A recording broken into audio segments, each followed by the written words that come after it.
सारी बातें एक तरफ, लेकिन ये भी सच है कि उत्तर प्रदेश में लोकसभा चुनाव ने ये बताया कि आपके लिए मैदान कठिन हो गया है अब। ठीक, उसके बाद ये पहला इम्तहान है, छोटा ही है लेकिन बड़ा इसमें प्रदेश के चारों दिशाओं की सीटें शामिल हैं इन 9-10 सीट में। ठीक ना, तो उसको उतना सरलीकृत नहीं किया जा सकता ना।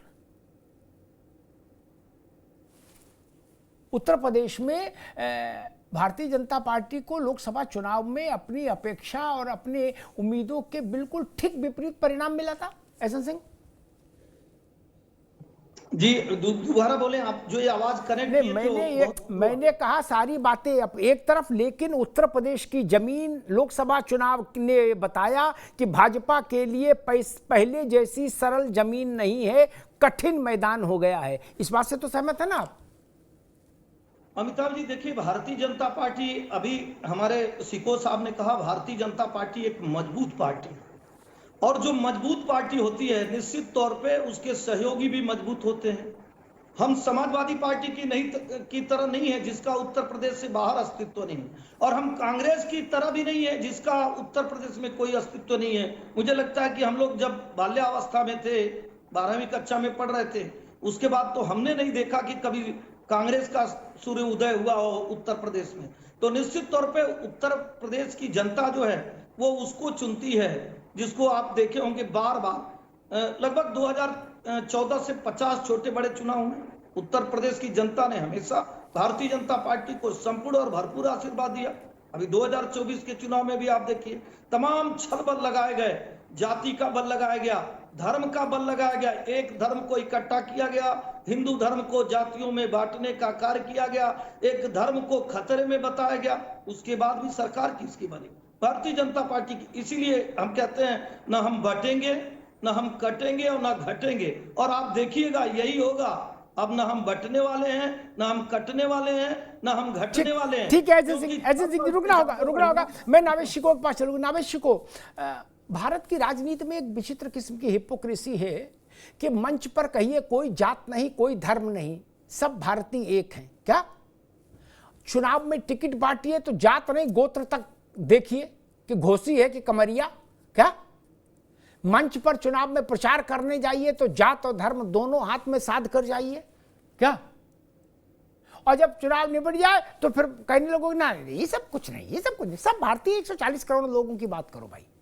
नहीं, मुझे लगता है भारत में इससे बड़ा हिपोक्रेसी कुछ नहीं हो सकती जो होती है। इसके बिना चुनाव लड़ा ही नहीं जा सकता है। जी, और एक बात कांग्रेस की तारीफ करनी पड़ेगी। एक जमाना हुआ करता था जो धर्म और जाति से दूर हुआ करती थी कांग्रेस, और शायद इसी की उसको सजा भुगतनी पड़ी और दशकों तक हाशिए पर आ गई कांग्रेस। लेकिन कांग्रेस को भी लगने लगा है कि अब जात पर ना पात पर मोहर लगेगी हाथ पर।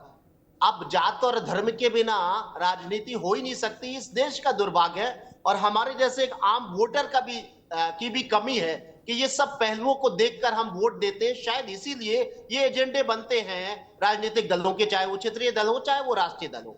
देखिए, दोनों दलों की बात हो रही, समाजवादी पार्टी और बीजेपी के बीच एक बाइपोलर उपचुनाव होने जा रहा है। उसमें ने जो महसूस किया कि दोनों दलों के साथ में एक एक खूबी, एक एक कमजोरी रही। जैसे कि लोकसभा चुनाव भारतीय जनता पार्टी सपा से हार गई, ये हताशा थी, लेकिन हरियाणा नई जीती है, ये शक्ति मिली है, तो कहीं ना कहीं वो हताशा कम हो गई, एक ताकत मिल गई कि हरियाणा जो है वो उत्तर प्रदेश से मिला हुआ राज्य है, उस दोनों में बड़ी समानता है, कृषि प्रधान है, वो भी यहाँ भी जाट है, वहां भी जाट है, वहां भी पिछड़े हैं, यहाँ भी पिछड़े, तो एक ताकत भाजपा को मिल गई। और सपा की वो लोकसभा एक बहुत बड़ी ताकत को हराया उसने, एक उसके अंदर एक कॉन्फिडेंस है, दोनों में कॉन्फिडेंस है। दूसरी चीज ये कि दोनों के जो साथी हैं वो कहीं ना कहीं एक आपस में तकरार कर रहे हैं, दोनों के साथ ही ये संकट है। हो सकता है ये संकट खत्म हो जाए। थोड़ा सा संकट समाजवादी पार्टी का इसलिए ज्यादा है क्योंकि इस संकट से राष्ट्रीय परिवेश पे असर पड़ेगा, क्योंकि वो महाराष्ट्र से कनेक्ट हो रहा है। यहां पर संकट निषाद उत्तर प्रदेश में थोड़ा बितकेंगे, थोड़ा मनाए जाएंगे या नुकसान पहुंचाएंगे, फायदा पहुंचाएंगे, लेकिन पूरा एनडीए पे नुकसान नहीं होगा, पूरा राष्ट्रीय परिवेश पे। यहां पर महाराष्ट्र का चुनाव भी थोड़ा सा प्रभावित होगा अगर खटपट बढ़ गई तो। ये तो अलग बात हो गई।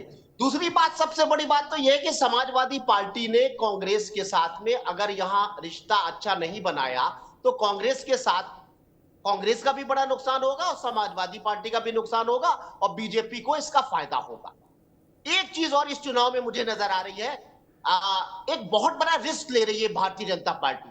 भारतीय जनता पार्टी लोकसभा से पहले हिंदुत्व और ध्रुवीकरण का जो भी प्रयास किया जाता है किसी भी पार्टी के द्वारा, उसका कोई भी असर नहीं दिखा और भाजपा को उसका फायदा कतई नहीं हुआ बल्कि नुकसान हुआ।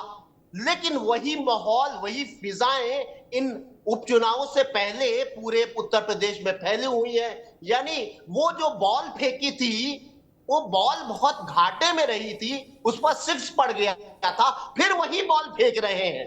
एक ये भाजपा के लिए खतरनाक बात है। दूसरी, समाजवादी पार्टी के लिए ये खतरनाक बात है कि कहीं ना कहीं उनके साथ में कांग्रेस के रिश्ते वो जो हुआ करते थे वो अब नजर नहीं आ रहे हैं और उत्तर प्रदेश का कांग्रेस का जो कैडर है उसका समाजवादियों के साथ में कोई ट्यूनिंग कतई भी नजर नहीं आ रही है। ठीक ठीक है नावेद भाई, समय कम है, समय कम है। सुधा जी, बात है कि एक समानता का जो वोट है इंडिया गठबंधन का वो बिखर रहा है, कभी ओवैसी के तौर पर, कभी पल्लवी के तौर पर, कभी चंद्रशेखर के तौर पर। तो ये दोनों तरफ कहीं घाटा कहीं फायदा, कहीं घाटा, दोनों का पल्ला भारी लग रहा है, दोनों का।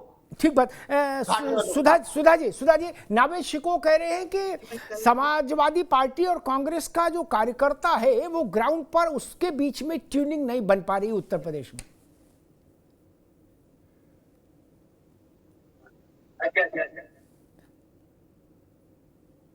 सुधा जी,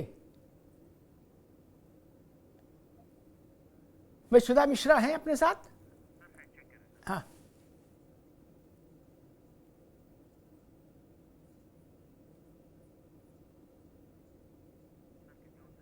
अशोक जी यही सवाल आपसे, जो नावेद शिको का एक ऑब्जर्वेशन है कि समाजवादी पार्टी और कांग्रेस के लीडर्स के बीच में कोरिलेशन हो सकता है लेकिन जो वर्कर है जमीन पर उसके बीच में ट्यूनिंग नहीं हो पा रही। अशोक जी ऐसा महसूस कर रहे हैं? पर्सनल परसेप्शन हो, लेकिन अगर अमिताभ जी ट्यूनिंग नहीं रहती अगर ग्राउंड लेवल पे तो 42 सीट ऐसे जीत जाता हमारा गठबंधन यहाँ पे उत्तर प्रदेश में।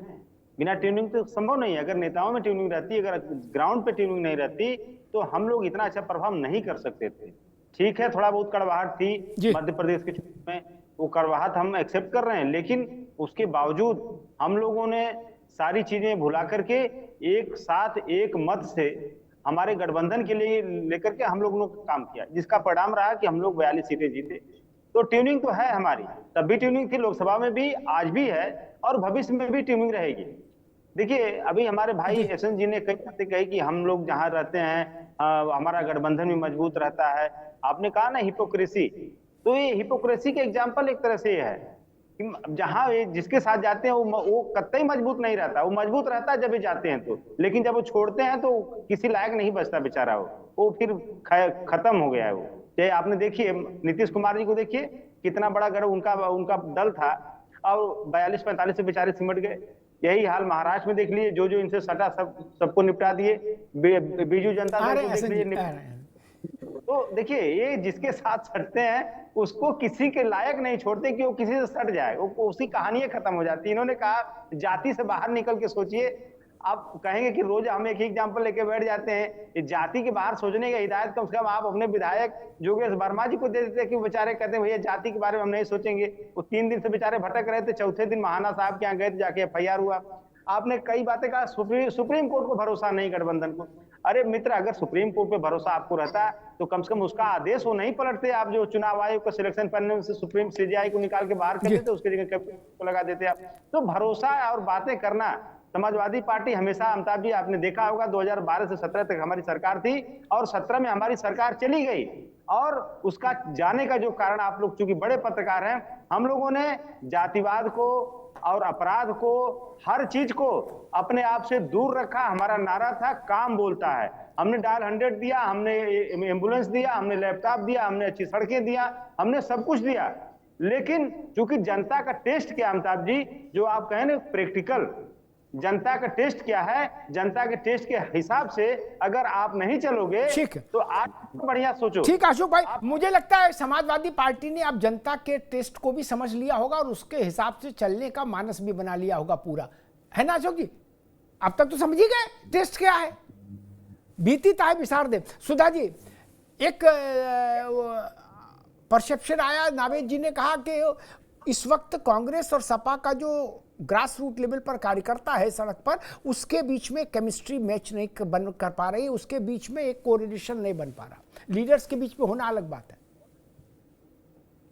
अमिताभ जी, आप जानते हैं जब कोई पार्टी सत्ता में नहीं होती है तो उसके कार्यकर्ताओं का एक साथ होना उस पार्टी की मजबूती को दिखाता है। और जिस तरह से कांग्रेस के लोग जुड़े हुए हैं, परसेप्शन आप कुछ भी रखिए, लेकिन मैं जानती हूँ कि सत्ता के साथ भागने की जो होड़ लगी हुई है, जो अपने आप को दिखाने की पूरे समाज में होड़ लगी है कि हम बस इन्हीं के साथ में हैं, उस समय में जो लोग अपने एकदम संगठन के स्तर पे काम कर रहे हैं, वो वही लोग हैं जो उस संगठन को मजबूती देते हैं।